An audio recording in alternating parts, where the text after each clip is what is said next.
ইমাম আলা হযরত রহমতুল্লাহ আলাইহির সময় ইমাম আলা হযরত রহমতুল্লাহ আলাইহির সামনে হুজুরের কেউ হুজুরের যদি কেউ প্রশংসা করতেন, হুজুর খুশি হইতেন কিনা, এবং পরক্ষণে হুজুরের যদি কেউ নিন্দা করতেন বা হুজুর বদনামি করতেন বা কুৎসা রটনা করতেন, হুজুর কি রেগে যেতেন কিনা?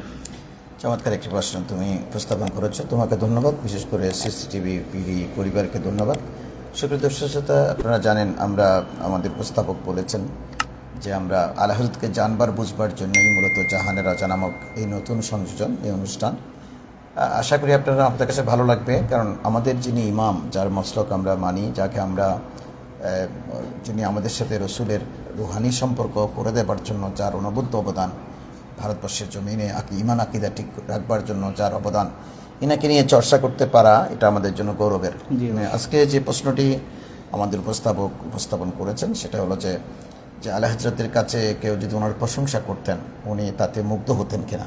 জি, আমাদের দেশে তো আসলে প্রশংসা ছাড়া কিছুই চলে না। আমরা যেমন আমরা যারা ওয়াজ নসিহত করি, আমাদেরকে যখন যেখানে দাওয়াত দেয় আমরা তাদের এমন প্রশংসা করি যে তাদেরকে তুলতে তুলতে একদম আরশে তুলে ফেলি, এবং ওরা যেন খুশি হয়, ওরা মনে করে যে না, উনি তো আমাদের সবচেয়ে বড় শুভাকাঙ্ক্ষী, এবং সেক্ষেত্রে উনি আমাদের দাওয়াতটা নিশ্চিত হয়ে যায়। ওনারা মনে করে যে আমাদের দরবারে যতগুলো প্রোগ্রাম আছে ওখানেই বক্তাই থাকবে, যেহেতু ইনি আমাদের হযরতকে বা আমরা আমাদের পীর সাহেবকে উপস্থাপন করেছি।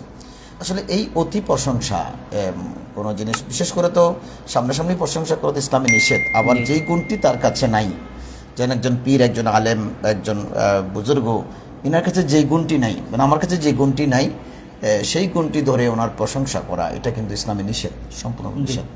কারণ এটা ইসলামে হারাম, কারণ ওনার কাছে সেই গুণটি নেই। যেমন কেউ বললো যে আমি হাফেজুল কোরআন, আমি মুহাদ্দিস, আমাকে কেউ বললো যে মুহাদ্দিস, এটা আমাকে মুহাদ্দিস বললেন না, আমাকে অবদস্থ করলেন, এটা আমি প্রশংসিত হবার কোনো কারণ নেই, আমি উদ্বেলিত হবার কোনো কারণ নেই। উনি তো আমাকে অপদস্থ করেছেন, কারণ আমি তো মুহাদ্দিস নই, আমি হাফেজুল কোরআন নই, আমি মুফাসসিরে কোরআন নই।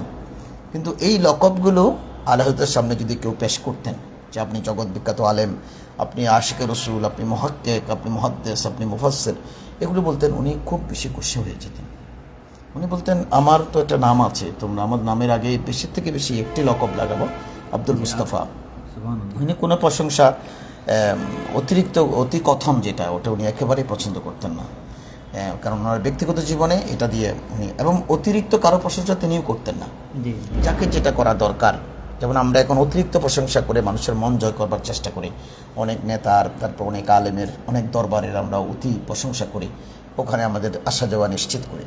আসলে আলা হযরতের প্রতিটি কর্মকাণ্ড ছিল হুব্বু ফিল্লাহ ওয়াল বুগযু ফিল্লাহ, যে আল্লাহর জন্য কাউকে ভালোবাসা, আল্লাহর জন্য কাউকে নিন্দা করা। উনি যদি কারো বিরুদ্ধে কোনো ফতোয়া জারি করেন, সেটা কোনো ব্যক্তিবিশেষ বিরুদ্ধে ছিল না, এটা ছিল আল্লাহ এবং রসুলের মহান আদর্শের বিরুদ্ধে উনি চলছেন, তাই ওনার উপর ওয়াজিব ছিল ওনাকে সতর্ক করে দেওয়া। সেই জন্য তিনি শরীয়তের বিষয়ে কোনো উপস্থাপন করতেন, উনি কারো বিরুদ্ধে বিদ্বেষমূলক কোনো কথা বলতেন না, এবং কাউকে ব্যক্তিগতভাবে অ্যাটাক করে কোনো কথা বলতেন না। মানে একজন আলেমের তো উচিত হয়েছে যে কোনো ভুল হলে এটা ধরে দেওয়া, এবং আলেম তো সেটা ধরে দেওয়ার জন্যই, উনি নাইলে ময়দানে মাহশারে আল্লাহর কাছে জবাবদিহি করতে হবে যে উনি কেন বোবার মতো সেখানে চুপ ছিলেন। ওনাকে হাদিসে পাকে বোবা শয়তান বলা হয়েছে, যিনি মানে চুপ থাকবে। যেমন আমাদের দেশে আমরা দেখি যে অনেক অনেক পীর সাহেব কথা বলতেছেন, বা অনেক দরবারের লোক কথা বলতেছেন, বা অনেক বক্তা আলোচনা করতেছেন, বাকিরা একেবারে চুপ, খবরদার খবরদার, যে উনি ভুল করলেও এটা বলা যাবে না, উনি বললে ফিতনা হবে। আরে উনি তো ফিতনার বীজ বপন করেছেন, ফিতনার বীজ তো উনি বপন করেছেন। উনি সরাসরি ইসলামকে লঙ্ঘন করে, হাদিসের অবহেলা করে, কোরআনের অবহেলা করে, যেমন এই যে কদিন আগে এক লোক রাসূল করিম সাল্লাল্লাহু আলাইহি ওয়াসাল্লামকে সাংবাদিক বলল, অথচ সাংবাদিক শব্দের শাব্দিক অর্থ তার কাছে অজানা রয়ে গেছে। রাসূল করিম সাল্লাল্লাহু আলাইহি ওয়াসাল্লাম সংবাদ বহন করেছেন, গায়েবী খবরই রাসূল দিয়েছেন, দেনওয়ালা তিনি দিয়েছেন, সবকিছু ঠিক আছে, কিন্তু এরপরও যেহেতু আমাদের দেশে ইয়েলো সাংবাদিকতা হয়, সাংবাদিকরা যেহেতু মিথ্যা কথা বলে, মিথ্যা রিপোর্ট দেয়, টাকা খাওয়ার জন্য, মানুষকে ফাঁসাবার জন্য ভুল খবর পত্রিকায় প্রকাশ করে, এই লকবটি রসুলের জন্য প্রযোজ্য নয়। কারণ আমার রসুল যা খবর দিয়েছেন তা অকাট্য, তা হয়তো ওহি মাত্র অথবা ওহি গায়রে মাত্র, কখনো তিনি নিজ থেকে কোনো বক্তব্য, কোনো কথা কখনো বলেননি। এজন্য সাধারণ জনগণের জন্য যে শব্দগুলো ব্যবহৃত হয়, এগুলো রসুলের জন্য কখনো ব্যবহৃত করা যাবে না। আলা হযরত, সেক্ষেত্রে তুমি বলেছো যে আলা হযরত প্রশংসা করলে খুশি হতেন কিনা। আলা হযরত খুব বেশি নাখোশ হয়ে যেতেন, কেউ যদি অতিরিক্ত প্রশংসা। বা যে কোয়ালিটিগুলো, এনার কাছে তো কোয়ালিটি নাই যে এরকম কোনো কোয়ালিটি ছিলেন না। আল্লাহ। জগৎ বিখ্যাত মুহাদ্দিস ছিলেন, জগৎ বিখ্যাত মুফাসসির ছিলেন, জগৎ বিখ্যাত আশিক রাসূল ছিলেন, জগৎ বিখ্যাত মুফতি ছিলেন। ইনার ফতোয়ার উপরে হাত বসাবে এরকম মুফতি এখনো পৃথিবীতে জন্মায়নি। আল্লাহু কিন্তু কখনো উনি ওনাকে এই লকবগুলো দিয়ে ডাকলে বা সামনাসামনি প্রশংসা করলে হুজুর বেশি নারাজ হয়ে যেতেন। হুজুর বললেন, আমি তো একটা নাম আছে, আমার নাম হচ্ছে আব্দুল মুস্তাফা আহমদ রেসা, জি তোমরা ওই নামে ডাকো, এভাবে ওভাবে প্রশংসা করবার কোনো প্রয়োজন নেই। আর তোমরা আমার প্রশংসা যতক্ষণ করবা ততক্ষণ তোমরা আল্লাহ এবং রসুলের প্রশংসা করো, আল্লাহু আল্লাহ এবং রসুলের প্রশংসা করো। ইনি মানুষকে রসুলমুখী করবার জন্য এনার মিশন ছিল। সবসময় মানুষ যখন আসতেন এনার কাছে, উনি মানুষকে রসুলমুখী করতেন, নিজমুখী নয়। জি জি। নিজ এখন তো আমরা মুখী না। দেখে যাই মানে পীররা বা আমরা চিন্তা করি যে আমার নিজমুখী করি যে আমার চেয়ে বড় কোনো আলেম নাই, আমার চেয়ে বড় কোনো পীর নাই, আমার চেয়ে বড় কোনো সুন্নি নাই, এইভাবে নিজমুখী করার চেষ্টা করি, কারামত জাহির করি। জি কিন্তু আলে হযরতের আগাগোড়া জীবনে কারামতে ভরপুর ছিল, কিন্তু কখনো তিনি সেই কারামতগুলো কেউ বলুক এটা চাইতেন না। জি।